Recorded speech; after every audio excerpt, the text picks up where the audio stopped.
जय जोहार, जय छत्तीसगढ़ संगवारी हो। कैसे हो आप मन? स्वागत है आप मन की मोर मिनी ब्लॉग में। आज करू भात खा के कल उपास रही हूँ। पसीन मन संगवारी हो तीजा के। अरे ये तो गोभी आलू साग है तो अभी हमन खाना निकालने वाला है।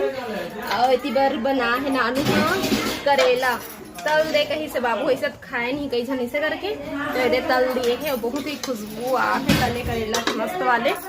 तो तीजा के आप मतलब बहुत बहुत शुभकामना संगवारी हो। खाना खाए के बेरे तीवर लाइट गोल हो गई तब बोले लाइट के अंदर में कैंडल लाइट वाला डिनर चलत है। तीवर करू भात के और एती बार बहुत उमस है। कल ठंडा लगत रही लेकिन आज फिर से गर्मी तो अम्मा पंखा धरे हाथ पंखों में धूप धूप के खाते। अब लाइट के इंतजार करत हम संगवारी हो। सब खाली होकर बाद फिर हमन खाबो। ठीक आप मन भी खाओ करू भात। चिंटू लाइट आ गया। गुड लगा मॉम। चिंटू चूचू लगत है। का खाए है रे? अच्छा